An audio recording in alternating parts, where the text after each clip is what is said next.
Assalamualaikum warahmatullahi wabarakatuh. Selamat siang. Pada hari ini kita jumpa lagi untuk pelajaran ekonomi. Ibu harapkan kalian sudah siap untuk menerima penjelasan dari Ibu hari ini. Silakan anak-anak yang belum gabung bisa bergabung di link yang sudah diberikan tadi. Silakan, Nak. Ya, silakan. Ada Bu Sermen, ada Raihan, Wisnu, Fitriani Saromi, Risma, Wiwin. Silakan, Nak, gambarnya. Jangan ada hanya namanya, gambarnya juga. Barusan 7 orang.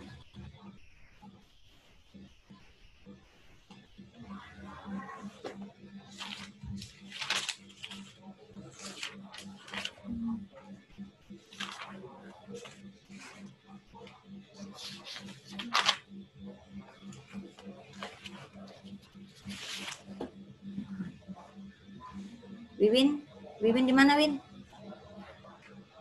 Wiwin, Risma, gambarnya, Nak. Belum ada gambarnya. Iya, Wiwin. Madinatul, gambarnya mana, Risma?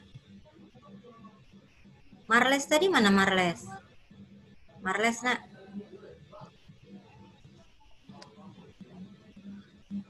Marles mana? Keluar ya, Marles?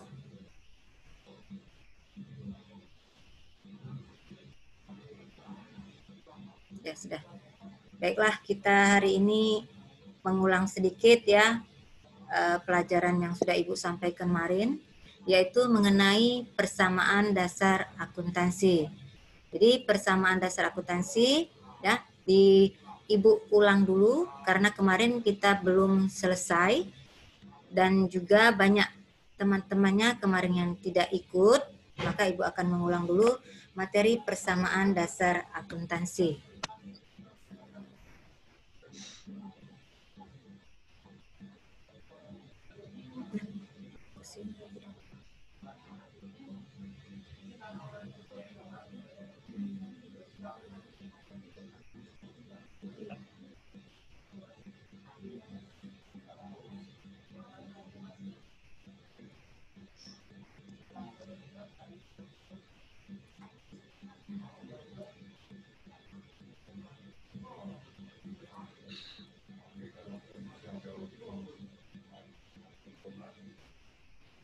Kok malah keluar nih?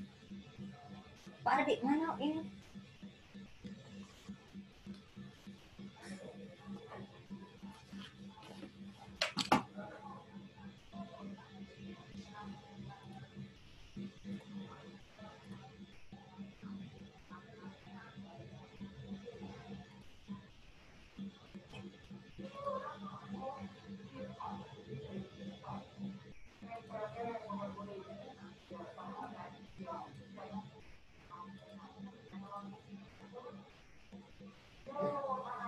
Baiklah anak-anak, kita mulai.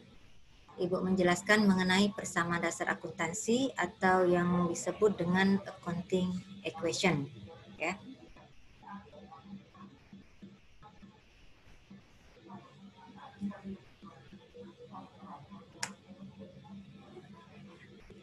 Nah, sekarang kita masuk ke konsep persamaan dasar akuntansi.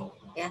Minggu kemarin sudah Ibu jelaskan, tapi karena ada beberapa yang kemarin tidak seluruhnya ya ikut, jadi Ibu ulang kembali. Jadi persamaan dasar akuntansi itu adalah pencatatan transaksi keuangan yang menunjukkan jumlah aktiva atau harta perusahaan yang sama atau seimbang dengan jumlah pasiva.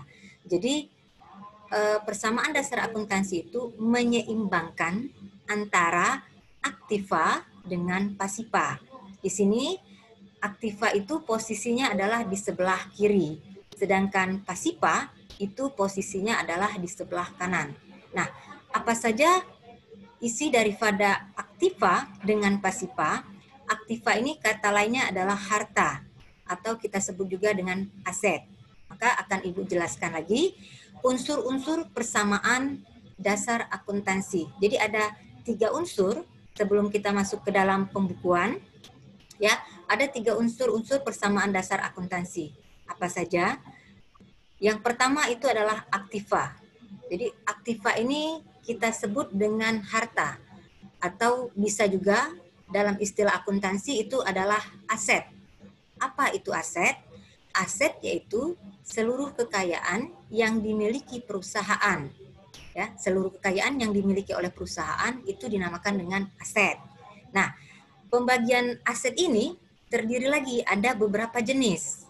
Ada yang namanya harta lancar, ya, atau aset lancar.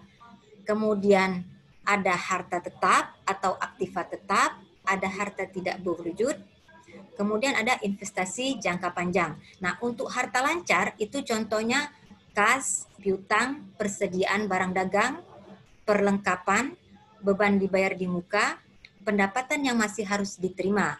Ini termasuk dalam harta lancar. Harta lancar ini biasanya digunakan untuk operasional perusahaan, ya, dengan manfaatnya kurang dari 1 tahun. Jadi ini saking lancarnya maka dia kurang dari 1 tahun, maka dia dikatakan dengan harta lancar. Nah, untuk harta tetap itu contohnya atau aktiva tetap itu contohnya adalah gedung, peralatan, mesin produksi, dan kendaraan. Nah, di dalam aktiva tetap ini akan ada yang namanya penyusutan atau biasa kita sebut dengan depresiasi. Jadi misalnya gedung, nanti di bawahnya ada akumulasi penyusutan gedung. Kemudian peralatan, nanti akan ada akumulasi penyusutan peralatan. Nah, ini namanya depresiasi, khusus untuk aktiva tetap atau harta tetap. Yang berikutnya itu adalah harta tidak berwujud. Harta tidak berwujud ini tidak tampak. Jadi seperti hak paten atau hak cipta, franchise, goodwill, dan hak merek. Jadi ini biasanya yang tidak berwujud sudah hak paten. Hak paten sini misalnya seperti apa? Kalau kita misalkan beli minuman saja. Saya beli minuman misalkan ya. Saya beli minuman, tapi kita biasa bilangnya seperti ini. Beli aquanya 1, Pak. Nah, jadi di sini sudah ada kata hak patennya aqua, ya. Padahal belum tentu yang kita beli itu adalah aqua, bisa saja daira. Nah, ini termasuk dalam harta tidak berwujud, ya. Hak merek termasuklah goodwill, hak cipta, dan hak paten. Dan yang keempat itu adalah investasi jangka panjang. Investasi jangka panjang itu contohnya adalah surat berharga dan obligasi. Ini unsur-unsur yang pertama yang ada di dalam aktiva atau di dalam aset tadi atau di dalam harta. Yang kedua itu adalah hutang. Hutang itu artinya kewajiban atau dalam istilah akuntansi disebut juga dengan liabilitas. Jadi kata-kata yang digunakan biasanya dalam akuntansi bukan lagi hutang tapi liabilitas. Apa itu liabilitas? Adalah seluruh kewajiban perusahaan kepada pihak lain yang harus dilunasi ketika sudah jatuh tempo. Ya, jadi ini kewajiban perusahaan kepada orang lain. Nah, hutang ini ada 2 jenis, yaitu hutang jangka pendek. Biasanya hutang jangka pendek ini waktunya pelunasannya itu kurang dari 1 tahun. Jadi contohnya apa? Hutang usaha, hutang wesel. Kemudian hutang jangka panjang. Hutang jangka panjang boleh pelunasannya dilakukan lebih dari 1 tahun. Ini termasuk kategori hutang jangka panjang. Contohnya apa? Hutang obligasi, ya, hutang hipotek. Yang ketiga itu adalah modal atau kita sebut dengan ekuitas atau bisa juga kita sebut dengan kapital. Jadi istilahnya ada ekuitas atau kapital untuk modal ini. Apa itu modal?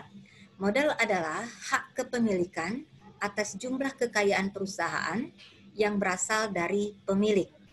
Nah, faktor yang mempengaruhi jumlah modal, ya, faktornya itu adalah setoran pemilik, pengambilan pribadi atau bisa kita sebut dengan istilah akuntansi itu adalah free float, kemudian pendapatan dan beban, ya, pendapatan dan beban. Untuk pengambilan pribadi, pendapatan dan beban ini kita bisa kategorikan termasuk dalam akun nominal. Sedangkan untuk yang namanya aktiva tadi, ya, harta tadi, hutang dan modal itu termasuk dalam akun real. Berikutnya lagi Ibu akan jelaskan. Jadi setelah unsur-unsur tadi ada aktiva, hutang dan modal, maka bentuk persamaan dasar akuntansi dapat dirumuskan. Jadi ada rumusnya. Rumus persamaan dasar akuntansi yaitu harta sama dengan hutang plus modal atau aset sama dengan liabilitas plus ekuitas. boleh ditulis tiga-tiganya. Jadi kata-kata ini baku ya, boleh harta sama dengan hutang plus modal, atau bisa kita sebut aset sama dengan liabilitas plus ekuitas, atau aset saja sama dengan liabilitas plus ekuitas. Sama pengertiannya, liabilitas itu adalah hutang, ekuitas itu adalah modal. Atau Bu, bukan ekuitas Bu, kami ketemu di buku lain itu kapital, boleh. Jadi aset sama dengan liabilitas plus kapital, itu juga benar ya. Jadi liabilitas plus ekuitas. Ekuitas boleh diganti dengan kapital, nggak masalah. Yang penting bentuk persamaan dasar akuntansi adalah antara sisi kiri dengan sisi kanan itu harus balance atau seimbang antara sisi aktiva dengan sisi pasiva. Nah, di dalam pencatatan dalam persamaan dasar akuntansi itu ada beberapa transaksi yang akan mengakibatkan perubahan. Jadi transaksi apa saja yang mengakibatkan perubahan tersebut, persamaan dasar akuntansinya. Yang pertama, ya, transaksi yang mengakibatkan perubahan harta dengan harta. Apa saja transaksi yang mengakibatkan perubahan harta dengan harta? Misalnya seperti ini, kita melakukan pembelian harta secara tunai. Jadi kalau kita membeli secara tunai, otomatis di sisi aktiva atau harta, maka ini kaitannya dengan kas, harta lancar, ya. Lalu kemudian kita akan dapat apa yang kita beli. Jadi misalnya kita beli perlengkapan, maka perlengkapan juga termasuk dalam aktiva lancar. Nah, ini namanya pembelian harta secara tunai yang perubahan harta dengan harta. Yang kedua adalah penerimaan piutang, ya. Penerimaan piutang. Yang ketiga itu adalah penjualan harta secara tunai. Nah, inilah transaksi yang mengakibatkan perubahan harta dengan harta, ya. Yang berikutnya dalam pencatatan persamaan dasar akuntansi, ada juga transaksi yang mengakibatkan perubahan harta dengan utang. Kalau tadi harta dengan harta, ini harta dengan utang. Transaksi apa saja yang mengakibatkan perubahan harta dengan utang? Bisa transaksi itu melakukan pembelian harta secara kredit. Jadi kalau dia tunai itu cash, ya, itu harta dengan harta perubahannya. Kalau dia transaksi harta dengan utang, maka dia pembelian harta secara kredit. Ini kredit ini arti kaitannya dengan hutang. Yang kedua itu adalah memperoleh pinjaman dari kreditor. Jadi kita meminjam uang, ini juga akan menyebabkan perubahan antara sisi aktiva dengan sisi pasiva. Yang ketiga itu adalah membayar utang usaha. Jadi kewajiban kita membayar, maka juga akan mengakibatkan perubahan sisi aktiva, dalam hal ini adalah kas, kemudian di sisi pasiva itu dalam hal ini adalah utang atau liabilitas. Yang ketiga, transaksi yang mengakibatkan perubahan harta dengan modal. Apa saja?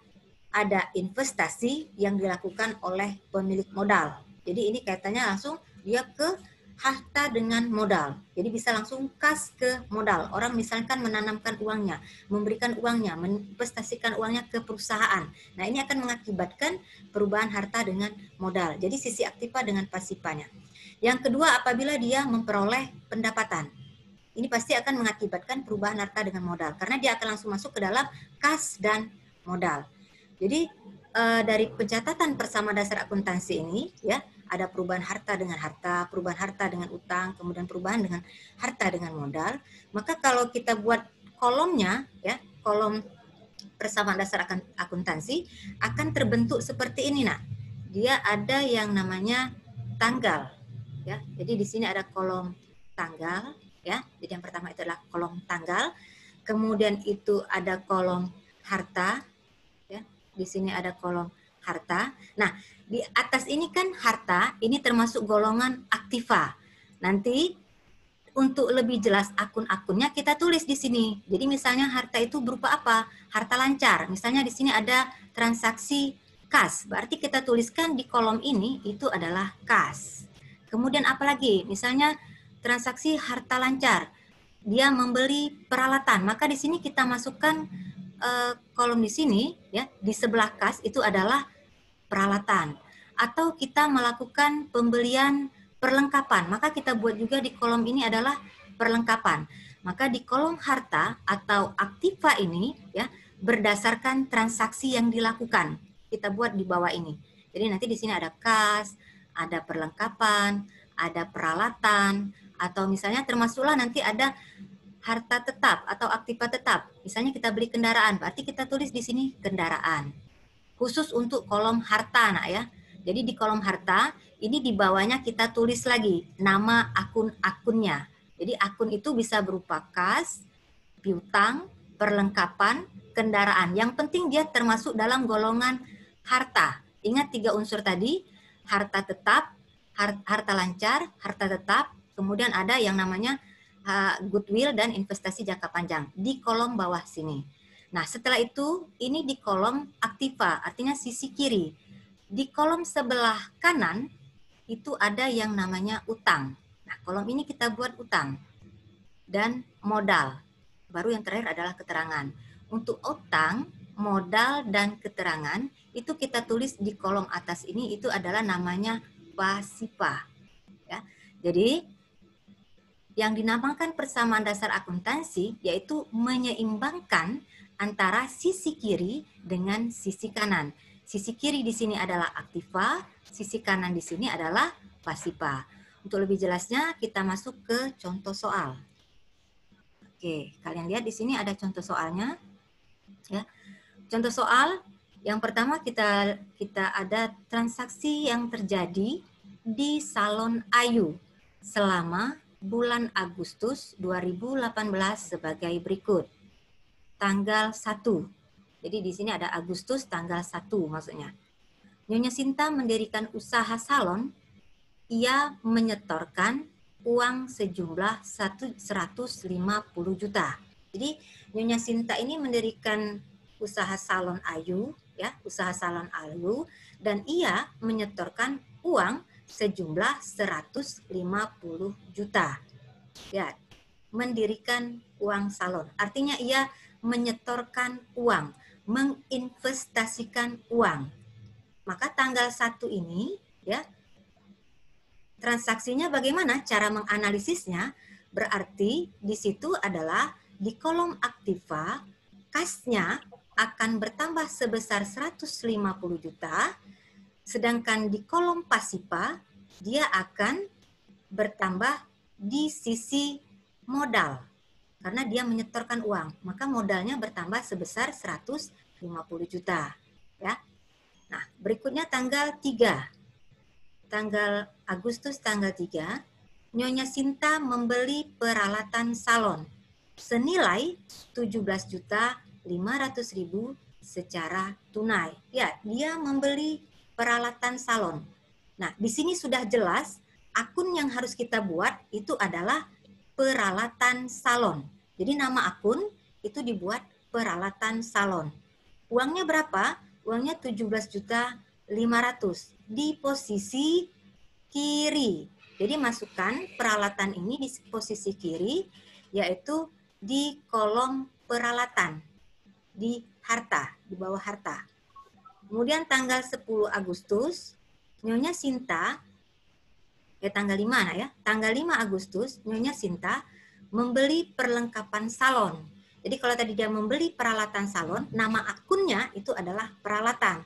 Nah, tanggal 5, Nyonya Sinta membeli perlengkapan salon. Nah, ada kata kuncinya. Sudah dibuat, oh berarti nama akunnya itu adalah perlengkapan salon. Ya, perlengkapan salon. Jadi kita membuat akun itu, nak, tergantung dari transaksi soal. Jadi kalau dia membeli perlengkapan salon, oh berarti nama akunnya adalah perlengkapan salon. Kalau dia membeli peralatan salon, oh berarti nama akunnya yang kita tulis adalah peralatan salon. Nah, membeli perlengkapan salon seharga 2 juta, maka ini akan mengakibatkan perlengkapan salon kita bertambah di posisi kiri, tetap perlengkapan salon 2 juta. Karena dia membelinya secara tunai, maka yang akan berkurang itu adalah kas. Jadi posisi kas di sini berkurang sebesar 2 juta rupiah. Sekarang tanggal 10. Tanggal 10 Agustus, Nyonya Sinta meminjam uang ke Bank ABC sebagai modal tambahan sebesar 5 juta rupiah. Jadi dia minjam uang ke bank. Nah, kalau dia meminjam uang ke bank, maka ini secara tidak langsung ya meminjam uang, artinya dia mendapatkan uang. Berarti kita punya tambahan kas.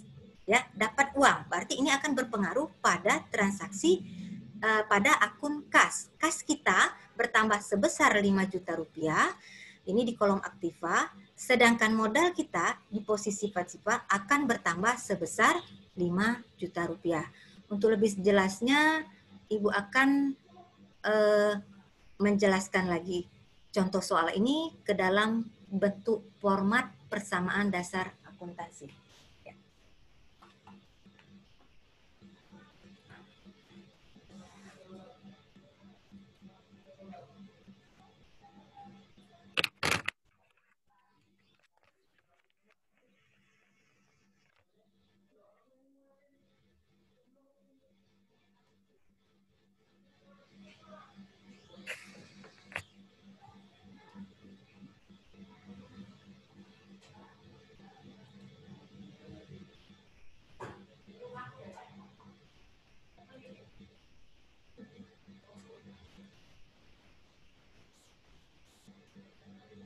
Tadi sudah ada contoh soal. Contoh soal tadi yang dilakukan oleh Salon Ayu. Nah, jadi bagaimana caranya kita memasukkan dari transaksi tadi, dari contoh soal tadi yang sudah dibuat, ada Nyonya Ayu tadi, ya. Dia pertama sekali menginvestasikan uang tunainya sebesar 150 juta. Maka kita buat dulu, nah, judul yang pertama itu adalah Salon Ayu. Jadi buat dulu nama itu apa? Kita buat itu adalah Salon Ayu. Kemudian kita buat persamaan dasar akuntansi dan bulan yang kita mau buat. Jadi ini ada bulan Agustus 2018. Ini adalah bentuk judulnya dulu, formatnya dulu. Setelah itu kita buat ada aktiva. Di posisi kiri ini adalah aktiva. Kemudian di posisi kanan itu adalah pasifa. Setelah itu baru kita masukkan formatnya, itu adalah tanggal, kemudian harta, utang atau liabilitas, dan modal atau ekuitas, bisa juga kapital. Di sini adalah keterangan. Nah, pada tanggal 1 Agustus, 3 Agustus, ya, 1 Agustus, ya, Nyonya Ayu menyetorkan uangnya sebesar 150 juta. Menyetorkan uangnya artinya dia memasukkan uangnya ke dalam kas. Menyetorkan uang pasti uangnya dengan nama akunnya itu adalah kas. Maka di sini kita buat akunnya itu adalah kas. Jadi akunnya itu adalah kas, ya. Jadi masukkan uangnya 150 juta di dalam kolom kas, ya. Nah, berpengaruh dengan apa? Karena dia menyetorkan uangnya, maka ini tentu saja akan menambah modal sebesar 150 juta. Maka di sini kasnya bertambah sebesar 150 juta, modalnya juga bertambah sebesar 150 juta. Nah, Bu, di keterangan ini kosong, boleh ditulis, boleh tidak. Tapi kita buat saja karena dia menyetorkan uangnya, maka kita buat di sini namanya apa? Keterangannya adalah setoran modal atau bisa juga modal awal. Ya, di sini yang 150 juta ini kita sebut dengan modal awal, ya. Berikutnya itu adalah tanggal 3. Ya. Tanggal 3 dia melakukan pembelian peralatan, ya, peralatan salon. Maka peralatan salon kita buat, nah, di bawah harta ini nama akunnya itu adalah peralatan. Jadi di kolom ini, nah, yang kita buat misalnya kas peralatan sesuai dengan transaksi yang dilakukan oleh perusahaan. Jadi kalau dia membeli peralatan, maka kita baru cantumkan nama akunnya adalah peralatan. Dia belinya sebesar berapa nilai uangnya? 17.500.000. Maka artinya kita mendapatkan peralatan, ya. Jadi harta kita berupa peralatan bertambah sebesar 17.500.000.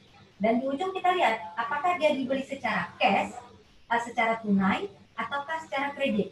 Karena kita membeli secara tunai, artinya kita mengeluarkan uang.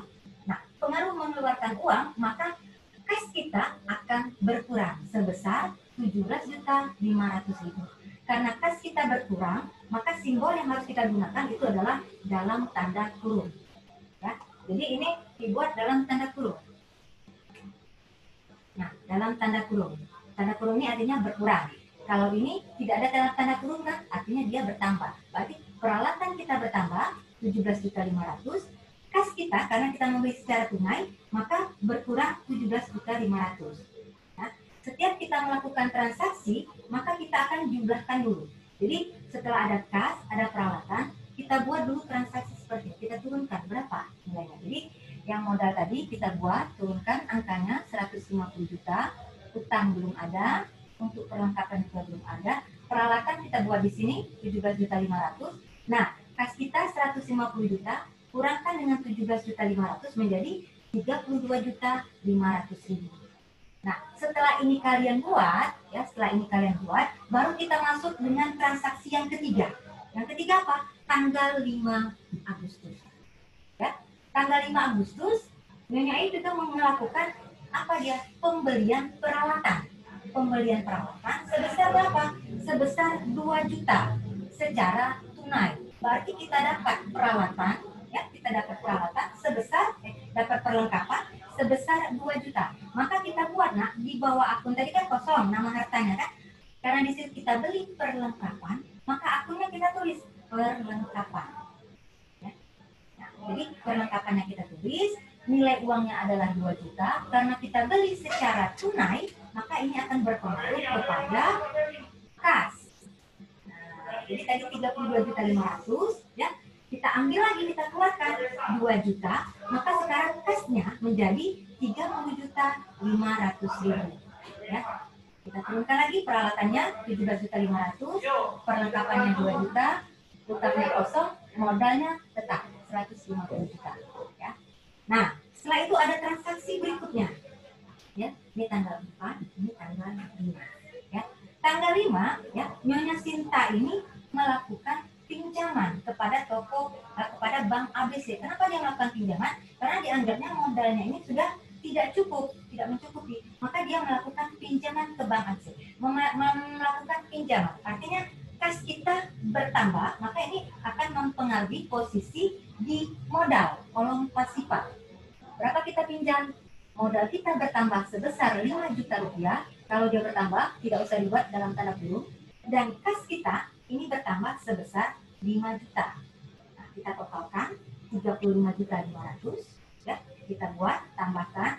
Kemudian peralatan ini menjadi 17.500.000, perlengkapan 2 juta, modal 150 juta. Utangnya kosong. Karena, Bu, kenapa kosong? Kata Ibu tadi, kita membuat nilai-nilai atau angka-angka ini sesuai dengan transaksi yang dilakukan perusahaan atau tergantung dari soal yang dibuat. Jadi kita tidak bisa menentukan, Bu, di sini tentukannya apa, Bu? Kita lihat dulu, harus baca dulu soalnya, baru kita bisa menentukan, oh berarti di situ ada akun namanya kas, oh berarti ada akun namanya peralatan, oh berarti ada nama akunnya perlengkapan.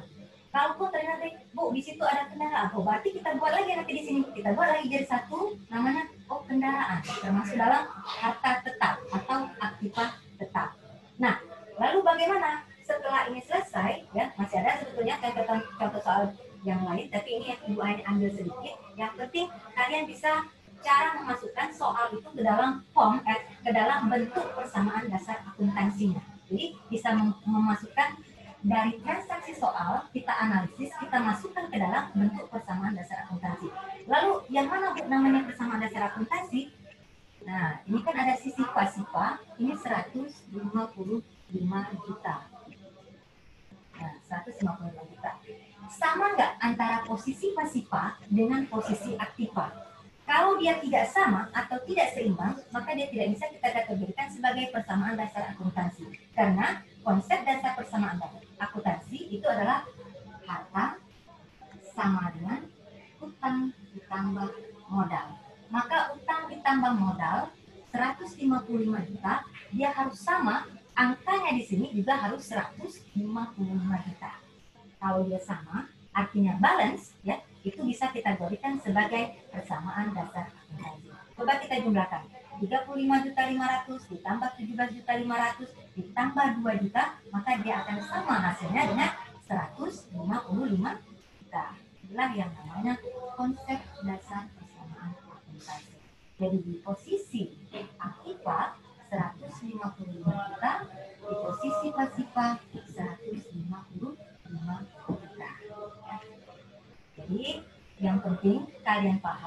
bahwa konsep dasar daripada persamaan dasar akuntansi itu adalah menyeimbangkan antara sisi aktiva dengan sisi pasiva supaya dia seimbang atau balance. Kalau nilainya seperti ini sudah bisa kita katakan bahwa ini adalah balance atau seimbang. Ya. Bu, kalau dia tidak, berarti mungkin kalian salah memasukkan transaksi. Contoh, misalnya perlengkapan tadi kalian beli secara tunai, secara tunai kalian tidak kurangkan, mungkin kalian buat di sini. Nah, tandanya seperti itu. Ya. Kalian tambahkan, padahal harusnya tidak. Ya. Nah, penjelasan yang singkat ini mudah-mudahan kalian dapat terima dengan baik. Ya. Nanti kita akan bertemu lagi dengan materi yang di bab selanjutnya, yaitu mengenai jurnal umum. Tapi untuk soal persamaan dasar akuntansi, ya, soal persamaan dasar akuntansi akan Ibu berikan kepada kalian. Jadi dari contoh soal, Ibu harapkan kalian bisa melihat bagaimana cara kita memasukkan ini tadi. Dari soal langsung masukkan ke dalam format persamaan dasar akuntansi. Ya. Sampai sini bisa dipahami, Nak?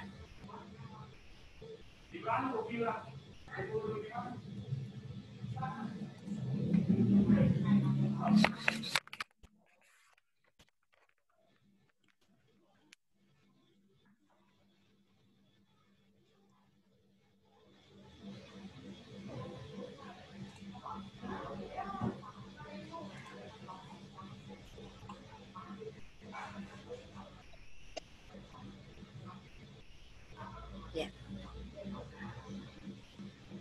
Nah, itulah penjelasan Ibu mengenai persamaan dasar akuntansi. Jadi kita sudah Ibu sudah jelaskan apa itu pengertian daripada persamaan dasar akuntansi. Inti kita hari ini belajar itu adalah pengertian persamaan dasar akuntansi, kemudian unsur-unsur persamaan dasar akuntansi, kemudian yang termasuk di situ adalah pencatatannya bagaimana, transaksi itu, perubahan-perubahan apa saja, dan yang keempat, contoh soal dan langsung kita masukkan ke dalam format persamaan dasar akuntansi.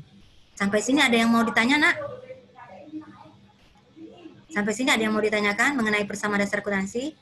Ya, nanti untuk lebih kalian memahami dan membuat kalian lebih mahir lagi mengerjakan persamaan dasar akuntansi, akan Ibu share soal-soal latihan persamaan dasar akuntansi, ya. Nanti kalian kirimkan jawabannya ke WA group, ya. Nanti setelah ini kita akan buat pembahasannya. Ya. Baiklah anak-anakku, untuk hari ini Ibu cukupkan materi kita. Mudah-mudahan kita ketemu lagi di minggu berikutnya dengan materi yang sudah beda, yaitu mengenai jurnal atau yang berikutnya itu adalah perusahaan jasa. Tapi Ibu harapkan untuk hari ini kalian sudah paham mengenai persamaan dasar akuntansi. Ya. Ibu akhiri dengan wabillahi taufiq wal hidayah. Wassalamualaikum warahmatullahi wabarakatuh. Waalaikumsalam warahmatullahi wabarakatuh.